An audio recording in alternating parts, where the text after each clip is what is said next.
waking up in my bed, you're still stuck in my head. I'm not even hungover. I wanna call your phone, tell you what you did wrong, then ask you to come over. Not very good with decisions, know what's right, but I don't listen. I don't.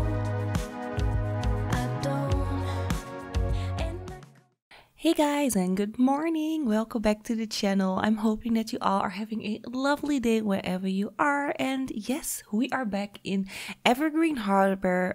I think this is in Grimm's Quarry on the 30 by 20 size lot. So I've actually already created a house on this lot. I think a day or 3 ago. Not sure how long ago, but it hasn't been that long.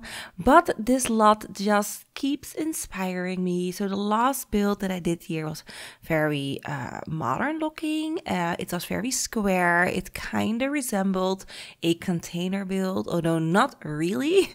And then this time around, I wanted to create something a little bit more fitting for the neighborhood. So definitely more modern than the other houses that you see around you, but still something that resembled a suburban home for a family. And I also wanted to create something for a larger family, so that's why we are back here in Grimm's Quarry. Oh my gosh, creating another build. So you have options now, which is really nice.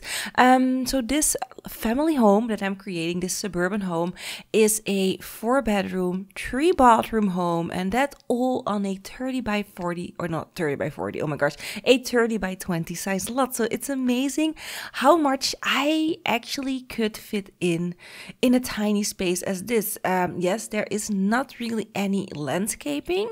That is the downside of these smaller lots, and then creating a little bit of a larger home is not really landscaping. I did try to make it as inviting as possible from the exterior. There's no backyard, but there is a side yard on this build, and I was inspired to creating a side yard. Looking at the other homes, they also all have side yards as well. So I thought, let's do a side yard so that the sim definitely has some outdoor space to work with. I'm also using the new roof, how do you call that? Like roof colors or something like that. So this is a new roof color, and it is actually an eco-friendly roof wallpaper. So that is really nice. So this reduces your eco footprint. And I think it's also energy saving. I think it's like a solar rooftop siding, so that is really nice. So I love how this house is looking. I really fell in love with the shape. I know if I had more room, I definitely would have done a little bit more with it. So I'm probably gonna do another build like this one. So a nice suburban home, eco-friendly, but then probably in another build on a larger lot, because this definitely got me inspired to building something larger with more landscaping and more gardens. So I'm very, very excited about that. But yeah, it's definitely taking shape. So I am going with a light gray and a dark gray color combination. It's definitely my favorite color combination with this pack. I also am in love with the colorful container colors that you could use, but for this build, because it's not a container home, I just thought, let's go with these nice grayish color tones, but there are also very nice wooden tones for the exterior as well, which I'm probably gonna play around with in another build. So here, starting with the side yard, and like I said, it's really tiny, and I'm trying to make something different with the fencing. There's this gorgeous new fence that came with the pack, but it's a little bit too much when you use this as an entire fence. So I decided to alternate the normal fence with I think it's a wall decoration that I'm also using as a fence, but it looks really nice. Now we have this pattern going on the fencing, and I think it really gives this a very unique kind of look and feel. So I love that. Also adding in my solar panels on the rooftop, and this house has in total, I think, 6 solar panels, if I have that correct. So definitely more than the other builds that I did there. I think I did 4. Oh no, there's not 6, there's 10 solar panels. Oh my gosh. So yeah, definitely enough, I think, to make this to make impact on your energy bill, because the last builds that I did and I played with them, I did get a reduction in my electrical bill, but I never produced enough electricity to be fully sustainable. So I'm hoping with adding in more solar panels that I will be a little bit more sustainable on my own. But I do add in a hot tub, and there's definitely more appliances throughout this build. So I'm also hoping that the solar roof siding that I use, or roof wallpaper, also makes a little bit of an impact on the energy bill. So yeah, this is definitely a house that needs to be play tested a little bit more. I've just play tested this a tiny bit because I didn't have that much time to play test. But what I did play with, I did really like. It was definitely fun play testing this house, and it plays really easy, if you understand what I'm saying. So I do add in a normal staircase inside. So if you have a toddler, they can definitely access the second floor, which is really nice. The third floor, I do use a ladder, so the toddlers cannot go up the ladder on the third floor. Also, your pets cannot go upstairs on the third floor, but they all can go on the second floor, which is really nice. And I also added in some pet items for the people who are liking, who like playing with pets. There is a little, there are food bowls in the kitchen, and there's also a scratching pole and a litter box underneath the staircase. So your cats or dogs are taken care of. They can poop and they can eat if they want to. So yeah, really nice if you want to play with pets. It is pet friendly. So for this build, I do use a little bit more packs, but definitely not going all out. I don't know this by heart, but I'm guessing I'm using like 6 or 7 packs in total. So I'm using, of course, the Eco Living pack. I'm using Cats and Dogs, Jungle Adventure, Island Living, and then I'm also using Get Together, if I have that correct. But again, not sure. And then another pack. So yeah, 6 packs in total, but definitely not a lot. So very happy with how it turned out. Oh, that's it, Tiny Living. I'm using Tiny Living. And I'm actually really combining Tiny Living and eco lifestyle together, because I really feel that the wood tones really match together, and the styles also really go very nice. So I definitely made that a focal to really use those two on the interior. So yeah, I really do like the kitchen. The kitchen is very spacious for the amount of space that you have inside. It's a very spacious living kitchen area. It has a very large island, as you can see, and I also managed to squeeze in a table for 6 here in this section there. So there's also a dining area, but I also provided a dining area outside on the back porch. So the back porch that I created is functional as well. You can have your dinner party there if you have more people than 6, and it's off of the kitchen, which I also think is really nice. So I did not add in a barbecue, but you could definitely do that for that off the grid cooking. So you can add a barbecue out on the back porch if you like. So here, starting with the living room, and the living room is also really spacious. There is no separate dining area in the living room. Dining is definitely more in the kitchen side, but I still really like how this living room turned out. So I'm going with a very not large sectional area or a seating area with a television, built-in wardrobes, a built-in kind of media area right here with the bookshelves and such. Added in a lounge chair right there with a little poof for putting up your feet. And I also added in the fireplace that came with the pack. It's a really nice looking fireplace. It's definitely different than all of the other fireplaces that we've gotten with other packs, and it's also only one tile, so it doesn't take up that much space. I really love that fireplace that came with this pack. So here, trying to clutter it up a little bit.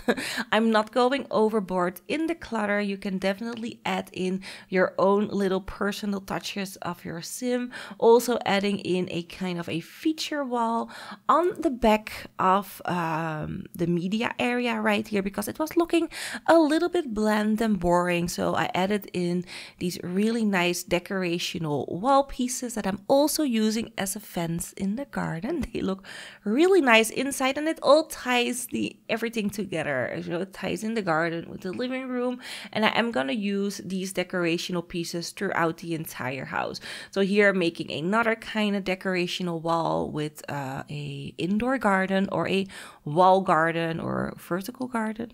I don't know how to call these things, but yeah, definitely a little bit of a greenery on the wall, which I think looks really nice. And I'm gonna create a kids play area here in this nook. This is definitely a family orientated home, which I love. Those are the most favorite houses for me to play with. So I added in the cardboard, oh my god, the cardboard dollhouse, and also the kids crafts station over there as well. So yeah, a fun little area for toddlers, but also kids to play with. So yeah, I think that looks really, really nice. Loving how this is all coming together. And also the color palette on the inside is really nice. I'm going with, again, that very pale washed out wallpaper, and then combining it with a little bit of a darker wall decoration. Yeah, it's just really nice. And I also added in a little bit of a seating area here in the back porch area, and there's also a dew collector there in the corner. There's a area for you to, you know, create biofuel with your how do you call these things, your insects. And I also add in a candle making station on the side as well. So this is a very tiny backyard, but it definitely has a lot of punch in there, and there's also vertical gardens as well. So definitely a lot of items in the backyard for you to play with, which is really nice, because I do want you to have some eco living items to, you know, focus on your gameplay. So yeah, here starting with decorating the dining area. So I do add in a cabinet on the wall on the side right there. That cabinet is gonna move over because I actually need to add in a door there, because I need to access the garage. The garage is also a functional garage, not for a car, but I do add in some gameplay items that you can use. There's a woodworking table in there, and there's also a recycle machine in the garage. So if your sim is into recycling, and he or she probably is, because you do need the recycling machine to get your bits and bobs, or however you call those things, so that you can go and craft stuff and candle make. So I think a recycling machine is definitely a plus in your home. Yes, you can go to the community lot. There's a recycling machine there as well, but I find it just a little bit more nicer to have one on the lot. I don't really like traveling around with my sim. That is something that I do have. If I have a sim family and I play with them, I try to travel as least as I possibly can and do what I can do off of the lot a lot, or with the neighborhood, what you can access. And then if I do need to travel, you know, it's usually within the neighborhood or within the same world, because I don't like breaking that feel and vibe of where I'm playing. So usually when I'm playing like San Myshuno, I will not go and visit like Windenburg a lot, only when we're like visiting relatives and it fits in with my storyline. But I don't like to go from San Myshuno to Windenburg just willy-nilly, because it doesn't make sense. It feels like an entirely different country. So yeah, I do try to not break my bubble while game playing a lot. So I like to have a lot of things on my lot already, or in the close neighborhood. So yeah, here adding in the pet stuff, because yeah, pet-friendly home, really, really important. I always play with pets, usually with cats. Cats are my favorite animals to play with in game, because you don't need to walk them. I mean, I love playing with pets, but I don't want to really take care of them too much. You know, I want to feed them, I want to pet them and play with them, and, you know, sometimes take them to the vet because it fits in with the storyline. But that's it. I don't want to walk them every day, and, you know, I don't really like doing that. I'm a lazy pet owner in game, but not in real life. In real life, I do like, you know, to walk my dog, but yeah, in the game, it's not so much. So here I created the toddler bedroom, and what is really nice about the layout of this house is we have a bathroom on every floor. For such a small home, it does feel very spacious in my opinion. So if the toddler bedroom is on the left, we have the normal kids bedroom on the right. They both share a Jack and Jill bathroom with a full bathtub and not a shower. So there's a bathtub, a toilet, and a sink in there. And then upstairs and downstairs on the first floor, we have a shower. But it really did make sense to have the bathtub on the level where we have the toddler bedroom, because you do need to bathe your toddler once in a while. So I just thought that was really handy. Also, loving the color palette and the usage of the Tiny Living pack with this Eco Lifestyle pack. I think they go together really nice. So you're probably wondering where the door to the Jack and Jill is gonna come. It's gonna come behind the wardrobe. So the wardrobe is gonna move. I'm gonna shift a few things within this bedroom, because I do need to add in a door leading into the Jack and Jill. So don't worry, there will be a door. The bathroom will be functional, and I did test it out. Your toddler can use it, which is really nice. So I do keep the decorations inside this kids' bedroom really basic. So you can definitely add in more toys, but I do add in a toy chest. So there is, I think, a fair amount of toys for your Sims to play with. So I just didn't want to go overboard with decorating this room, but there's definitely enough items in there for your Sim children to, you know, to be happy with. So that's good. So you're starting with the kids' bedroom. No, bathroom, Mona. I'm so sorry. I still have some kind of a cold going on. So sorry if I do sound a little bit weird. It's actually, yeah, it's my cold. It's still here. So let me just take a tiny coffee sip. Just so that I sound better, because that's awful. So yeah, here actually furnishing the kids' bathroom. So there's a sink. I also added in this little side table over here, because I couldn't really use that wall entirely because of the door. I actually centered the door in the middle, but we did use a little bit of a wall space. So I couldn't really make a full wall with two sinks and such, because the doors would be obstructed. So I thought just one sink with a little side table would look really nice.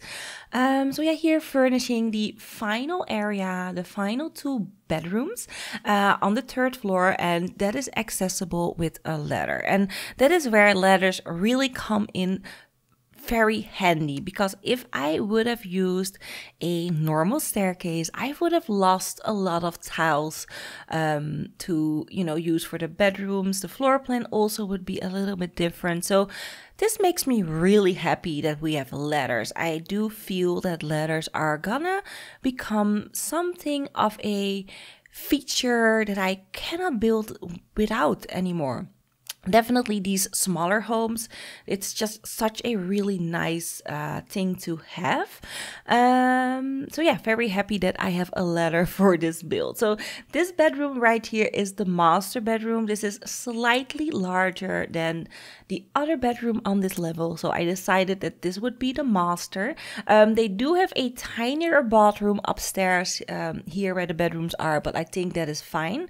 There's just a shower, a toilet, and a sink, but I think more, you don't need more because there are already 3 bathrooms. So a overly large bathroom just was a luxury that we didn't need. And I'm loving this light that I'm using behind that little chair over there. I didn't know we had that with the pack, or I would have probably used that much sooner. It's a really nice light. It is a light that you can fabricate on the fabricator. So if you don't have that in your Sims house right now, and you cannot find it, it's something that you need to fabricate, or if you have your cheats on, you can find it in the catalog. So it's a really nice light to have. So yeah, I think we're like almost done. I furnished the teen bedroom and also the master bedroom. I did keep the teen bedroom really neutral. So you can do whatever you want in there. There's a very neutral color. Everything is gray and beige and brown, and you know, something that you can work with yourself. You can put in your own personality in that bedroom, and I think that is also really fun to do. So this is the final room that we're furnishing, and this is the downstairs bathroom. I do change out that shower for a normal one. At this point, I'm using the shower from Discover University, and I do change that out because that was the only item from Discover University that I was using, and it just didn't feel right to have only one item from one pack in here. So that yeah, I just didn't want that. I wanted at least amount of packs that I could possibly use, but not at not as oh my gosh, how do you say that? But not too compact. So I wanted a decent amount of packs, but not too much. That is what I wanted to say. Oh my gosh. So yeah, that's it, you guys. We're at the end of the video. Hopefully you liked the video. If you did, don't forget to leave your thumbs up, of course, if you liked it. And if this is the last or the first video that you're seeing from me, please subscribe and hit the notification bell so that you would never ever miss a video of mine. So yeah, that's it, you all. I'm hoping that you're having an awesome day, and hopefully I will see you in the next one. Bye bye.